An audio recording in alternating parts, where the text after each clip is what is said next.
Dan ketika anak domba itu membuka meterai yang ketujuh, maka sunyi senyaplah di sorga, kira-kira setengah jam lamanya.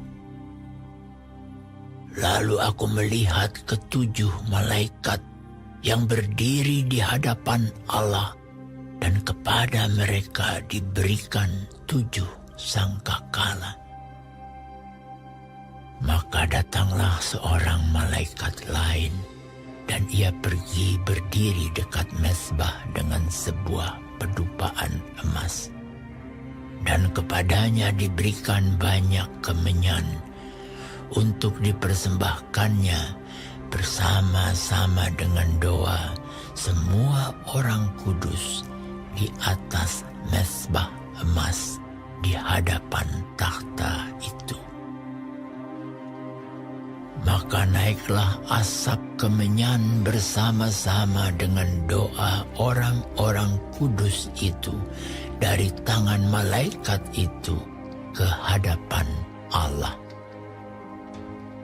Lalu malaikat itu mengambil pedupaan itu, mengisinya dengan api dari mezbah, dan melemparkannya ke bumi.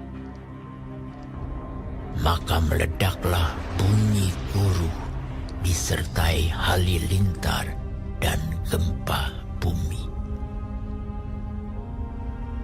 Dan ketujuh malaikat yang memegang ketujuh sangkakala itu bersiap-siap untuk meniup sangkakala.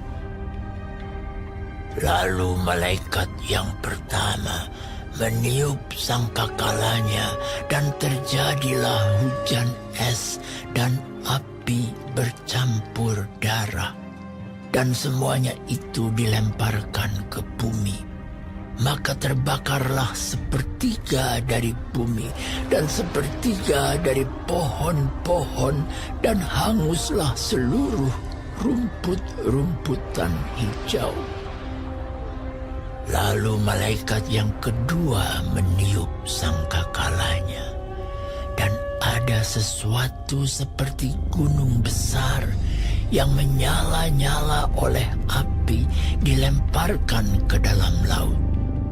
Dan 1/3 dari laut itu menjadi darah, dan matilah 1/3 dari segala makhluk yang bernyawa di dalam laut, dan binasalah 1/3 dari semua kapal.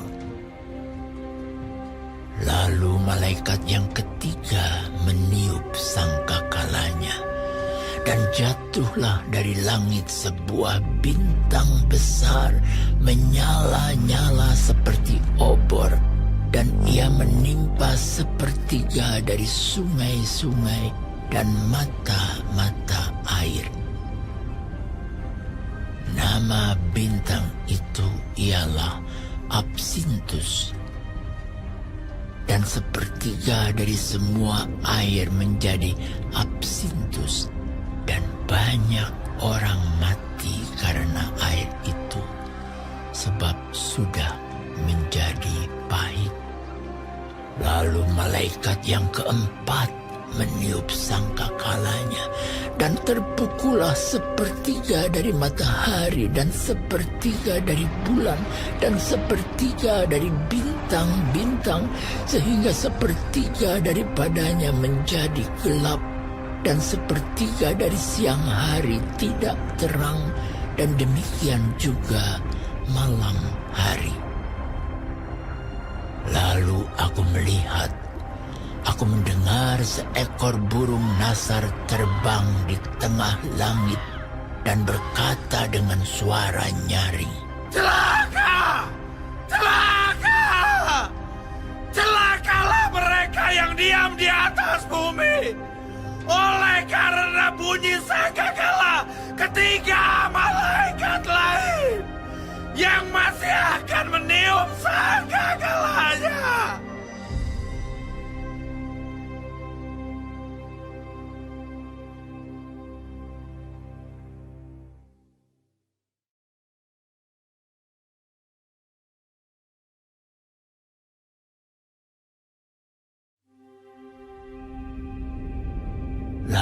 malaikat yang kelima meniup sangkakalanya, dan aku melihat sebuah bintang yang jatuh dari langit ke atas bumi, dan kepadanya diberikan anak kunci lobang jurang maut.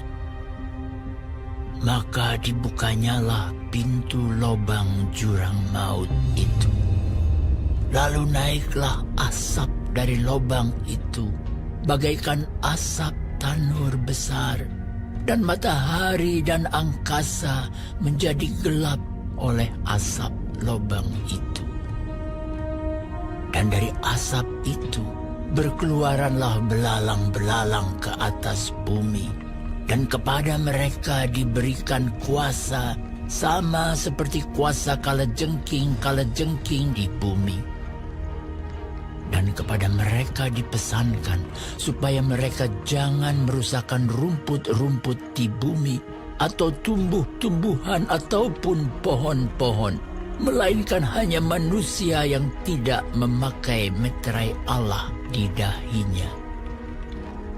Dan mereka diperkenankan bukan untuk membunuh manusia, melainkan hanya untuk menyiksa mereka 5 bulan lamanya. Dan siksaan itu seperti siksaan kalajengking apabila ia menyengat manusia. Dan pada masa itu, orang-orang akan mencari maut, tetapi mereka tidak akan menemukannya. Dan mereka akan ingin mati, tetapi maut lari dari mereka. Dan rupa belalang-belalang itu sama seperti kuda yang disiapkan untuk peperangan. Dan di atas kepala mereka ada sesuatu yang menyerupai mahkota emas. Dan muka mereka sama seperti muka manusia. Dan rambut mereka sama seperti rambut perempuan, dan gigi mereka sama seperti gigi singa. Dan dada mereka sama seperti baju zirah, dan bunyi sayap mereka bagaikan bunyi kereta-kereta yang ditarik banyak kuda yang sedang lari ke medan peperangan.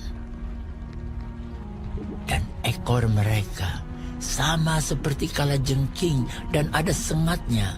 Dan di dalam ekor mereka itu terdapat kuasa mereka untuk menyakiti manusia 5 bulan lamanya. Dan raja yang memerintah mereka ialah malaikat jurang maut. Namanya dalam bahasa Ibrani ialah Abaddon, dan dalam bahasa Yunani ialah Apollyon. Celaka yang pertama sudah lewat. Sekarang akan menyusul 2 celaka lagi.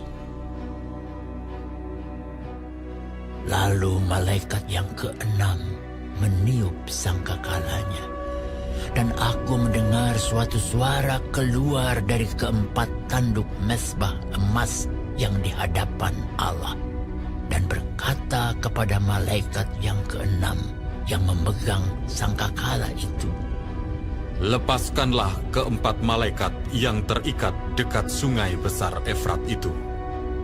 Maka dilepaskanlah ke-4 malaikat yang telah disiapkan bagi jam dan hari, bulan dan tahun, untuk membunuh 1/3 dari umat manusia. Dan jumlah tentara itu ialah 20.000 laksa pasukan berkuda. Aku mendengar jumlah mereka. Maka demikianlah aku melihat dalam penglihatan ini kuda-kuda dan orang-orang yang menungganginya. Mereka memakai baju zirah, merah api dan biru, dan kuning belerang warnanya. Kepala kuda-kuda itu sama seperti kepala singa, dan dari mulutnya keluar api dan asap dan belerang. Oleh ketiga malapetaka ini dibunuh sepertiga dari umat manusia, yaitu oleh api dan asap dan belerang yang keluar dari mulutnya. Sebab kuasa kuda-kuda itu terdapat di dalam mulutnya dan di dalam ekornya. Sebab ekornya sama seperti ular. Mereka berkepala, dan dengan kepala mereka itu mereka mendatangkan kerusakan. Tetapi manusia lain yang tidak mati oleh malapetaka itu tidak juga bertobat dari perbuatan tangan mereka. Mereka tidak berhenti menyembah roh-roh jahat dan berhala-berhala dari emas dan perak, dari tembaga, batu dan kayu yang tidak dapat melihat atau mendengar atau berjalan. Dan mereka tidak bertobat daripada pembunuhan, sihir, percabulan, dan pencurian.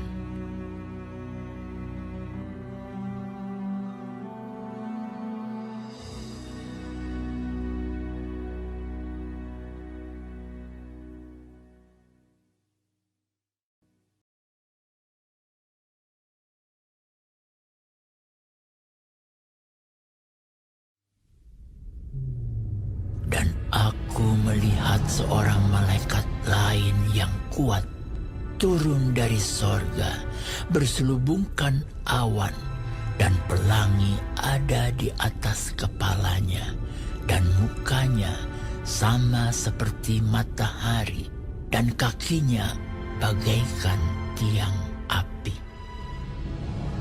Dalam tangannya ia memegang sebuah gulungan kitab kecil yang terbuka. Ia menginjakkan kaki kanannya di atas laut dan kaki kirinya di atas bumi. Dan ia berseru dengan suara nyaring, sama seperti singa yang mengaum. Dan sesudah ia berseru, ketujuh huruf itu memperdengarkan suaranya. Dan sesudah ketujuh guru itu selesai berbicara, aku mau menuliskannya, tetapi aku mendengar suatu suara dari sorga berkata, "Meteraikanlah apa yang dikatakan oleh ketujuh guru itu, dan janganlah engkau menuliskannya." Dan malaikat yang kulihat berdiri di atas laut dan di atas bumi, mengangkat tangan kanannya ke langit. Dan ia bersumpah demi Dia yang hidup selama-lamanya, yang telah menciptakan langit dan segala isinya, dan bumi dan segala isinya, dan laut dan segala isinya. Katanya, Tidak akan ada penundaan lagi. Tetapi pada waktu bunyi sangkakala dari malaikat yang ketujuh, yaitu apabila ia meniup sangkakalanya, maka akan genaplah keputusan rahasia Allah, seperti yang telah ia beritakan kepada hamba-hambanya, yaitu para nabi. dan suara yang telah kudengar dari langit itu berkata pula kepadaku, katanya, "Pergilah, ambillah gulungan kitab yang terbuka di tangan malaikat, yang berdiri di atas laut dan di atas bumi itu." Lalu aku pergi kepada malaikat itu dan meminta kepadanya supaya ia memberikan gulungan kitab itu kepadaku. Katanya kepadaku, "Ambillah dan makanlah dia. Ia akan membuat perutmu terasa pahit, tetapi di dalam mulutmu ia akan terasa manis seperti madu." Lalu aku mengambil kitab itu dari tangan malaikat itu dan memakannya. Di dalam mulutku ia terasa manis seperti madu. Tetapi sesudah aku memakannya, perutku menjadi pahit rasanya. Maka ia berkata kepadaku, "Engkau harus bernubuat lagi kepada banyak bangsa dan kaum dan bahasa dan raja.